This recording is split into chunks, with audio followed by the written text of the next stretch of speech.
Hello viewers, আসসালামু আলাইকুম। আজ আমি আপনাদের সামনে যে সুন্দর ব্লগটি নিয়ে হাজির হয়েছি সেটি আপনারা দেখেই বুঝতে পারছেন। সিলেটের কিনব্রিজ সার্কিট হাউজের সামনে থেকে বাংলাদেশের বিভাগীয় শহর সিলেটের কেন্দ্রস্থল দিয়ে বয়ে গেছে সুরমা নদী। আর সেই সুরমা নদীর উপর লৌহ নির্মিত সেতুর নাম কিনব্রিজ, সিলেট শহরের প্রবেশ দ্বার কাতো। এই স্থাপনাটি সিলেটের ঐতিহ্যবাহী স্থান হিসাবে সকলের কাছে সুপরিচিত। 1937 সালে নির্মিত কিনব্রিজের দৈর্ঘ্য 350.52 মিটার এবং প্রশস্ত 5.4 মিটার। এই কিনব্রিজটি কিন্তু 1937 সালে নির্মাণ করা হয়েছিল। তারপরে বিভিন্ন ছড়াই উতরাই পেরিয়ে খালের সাক্ষী হয়ে এখনও রয়েছে এই কিনব্রিজটি। এর নিচের যে জায়গাটুকু আপনাদেরকে দেখাচ্ছি সেটি এখন দর্শনীয় স্থান হিসাবে ইতিমধ্যে পরিগণিত হয়েছে। এখানে সামনে রয়েছে আলী আমজাদের গড়ি। এটিও কিন্তু শত বছরের ঐতিহ্য লালন করে এখনও ঠিকই আছে এই আলী আমজাদের গড়িটি। এটি মাঝখানে বিগত কয়েক বছর নষ্ট হয়ে যাওয়ার পরে সেটি আবার বিদেশ থেকে বিজ্ঞ ইঞ্জিনিয়ারদের নিয়ে এসে এটিকে আবার মেরামত করে নতুন রূপে ঠিক করে সুন্দর করে প্রতিস্থাপন করেছেন। এটি সময় মতো এখন ঘন্টায় ঘন্টায় অ্যালার্ম দিয়ে থাকে। এই জায়গাটিতে সিলেটের মানুষ একটি সুন্দর বিকেল কাটানোর জন্য আসেন। আপনি নিচে দেখতে পাচ্ছেন হাজার হাজার মানুষ বসে আড্ডা দিচ্ছে। এই যে দেখতে পাচ্ছেন সেটি হচ্ছে সার্কিট হাউস। বাংলাদেশের প্রত্যেকটি জেলা শহরে সার্কিট হাউস রয়েছে, আর সেই সার্কিট হাউসগুলোর মধ্যে সিলেটের সার্কিট হাউস কিন্তু অন্যতম একটি সুন্দর এবং আকর্ষণের কেন্দ্রবিন্দু, যেটিকে দেখলে আপনার চোখ জুড়িয়ে যাবে। এই ব্রিজটিও কিন্তু অত্যন্ত সুন্দর একটি ব্রিজ। এটি আজ থেকে প্রায় 100-200 বছর আগে নির্মিত। এই ব্রিজটি কিন্তু এখনও ঠিকই আছে কালের সাক্ষী হয়ে। এই ব্রিজটি কিন্তু 1971 সালে পাক হানাদার বাহিনী ডিনামাইট দিয়ে গুড়িয়ে দিয়েছিল এর কিছু অংশ।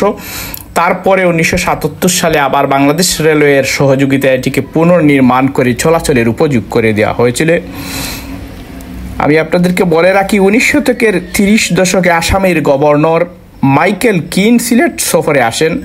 তখন সুরমা নদীর উপর একটি ব্রিজ নির্মাণের প্রয়োজনীয়তা দেখা দেয়। মাইকেল কিনের স্মরণে ব্রিজটি নির্মাণ করা হয় এবং এর নামকরণ করা হয়। মাইকেল কিন 1932 থেকে 1937 সাল পর্যন্ত আসামের গভর্নর ছিলেন।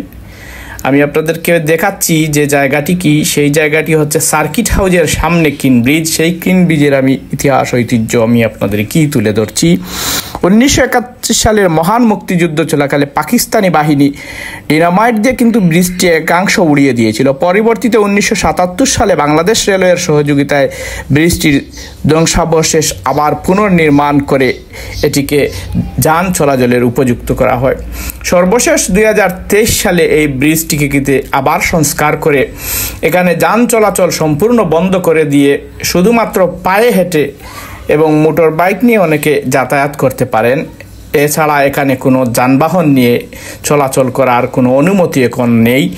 দেখতে পাচ্ছেন সেই সুরমা উত্তাল সুরমা এখন কিন্তু মরা নদীতে রূপ নিয়েছে। এই সিলেট শহরকে যে বাঁক করে রেখেছে যে সুরমা নদী, এর দুই পাশেই কিন্তু শহর, সিলেট শহর, মাছ দিয়ে বয়ে গেছে এই সুরমা। এই সুরমা কিন্তু বাংলাদেশের অন্যতম একটি দীর্ঘতম নদী বলা হয়ে থাকে। এই সুরমা বর্ষা মৌসুমে উত্তাল হলেও কিন্তু এই সুরমা খরা মৌসুমে এর পানি শুকিয়ে যায়, হাঁটু জল নেমে আসে।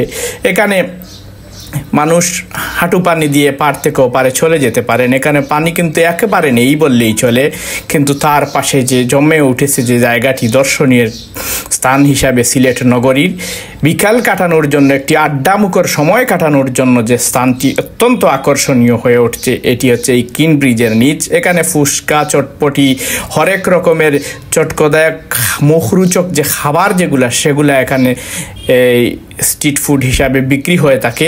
সেগুলো আপনারা খেতে পারবেন, বসে সময় কাটাতে পারবেন, নদীর সাথে মিতালি করতে পারবেন। দেখতে পাচ্ছেন একটি নৌকা এখানে যাচ্ছে, শুধু এই মরা নদী দিয়ে বোঝা যাচ্ছে যে এখানে জীবনে কখনো কোনো দিন নৌকাই চলেনি। এই অবস্থায় এই মুহূর্তে নদীটি বিরাজ করছে। তারপরেও আপনারা যদি সময় কাটাতে আসেন, শহরে একটি বিকেল কাটাতে আসেন, তাহলে আপনাদেরকে ভালো লাগবে, আপনাদের অত্যন্ত ভালো সময় একটি পার করতে পারবেন, বিকেলটি ভালো করে কাটাতে পারবেন। সেজন্যই আমাদের আজকের এই ব্লগ। আপনারা যারা আমাদের ব্লগে নতুন তাদের সবাইকে ধন্যবাদ। আমাদের চ্যানেলটিকে সাবস্ক্রাইব করবেন, কমেন্ট করবেন মূল্যবান মতামত।